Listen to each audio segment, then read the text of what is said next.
السلام علیکم ورحمۃ اللہ وبرکاتہ۔ محترم ناظرین، محترم سامعین، قربانی کا جانور ہے اور قربانی کے جانور کے تھن میں دودھ آ گیا، تو اب اس دودھ کو نکالنا اور اسے اپنے ذاتی مصرف میں استعمال کرنا یہ کیسا ہے؟ تو اس بات کو آپ اچھی طرح سے یاد رکھیں کہ قربانی کا جانور اپنے ذاتی استعمال میں لانا یہ جائز نہیں۔ قربانی کا جانور لے کر آیا، جیسے بھینس ہی لے کر آیا اور بھینس کے تھن میں دودھ آ گیا، تو اب کرنا یہ ہے کہ اس کے تھن پر اچھا ٹھنڈا پانی مارے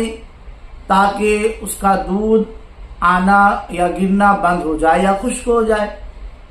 یا پھر اتنا زیادہ ہے کہ خود بخود گرنے لگا کہ اس کو نکالنا ہی پڑے گا۔ تو اب اگر دودھ نکال لے رہا ہے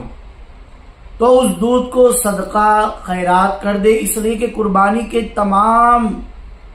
جانور کی چیزوں کو تصدق کیا جاتا ہے، حصے گوشت کا ایک الگ مسئلہ ہے،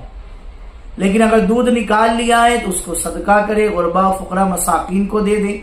یا پھر لا علمی کی بنیاد پر، علم نہیں تھا کہ دودھ کا معاملہ ایسا ہوتا ہے، تو اگر دودھ نکال لیا اس کو استعمال کر لیا تو جتنے دن تک دودھ نکالا ہے استعمال کیا ہے اتنے دن کا ایک حساب لگا لے کہ اتنے دن کا استعمال کا اتنا پیسہ ہوتا ہے، تو اتنا پیسہ غربا اور فقراء میں وہ تصدق کرنا پڑے گا، صدقہ کرنا پڑے گا۔ تو قربانی کے مسائل نازک ہے، قربانی کے جانور کی نہ سواری کرے، نہ قربانی کے جانور پر بیٹھنے، اور نہ ہی قربانی کے جانور کا دودھ استعمال کرے، اور قربانی کے جانور کا ادب کرے، احترام کرے۔ قربانی کا جانور ہمارے لیے پل صراط پر سواری کے کام آئے گا، اللہ کی بارگاہ میں وہ ہماری طرف سے بھیجا جا رہا ہے، اس لیے جتنا ہو سکے اس کا ادب کرے اور اس کو اپنے ذاتی استعمال میں نہ لائے۔ ڈسکرپشن میں پورا اردو میں یہ مسئلہ لکھا ہوا ہے، آپ وہاں جا کر دیکھ بھی سکتے ہیں، اور کامنٹ باکس میں کچھ سوالات آپ سینڈ بھی کر سکتے ہیں۔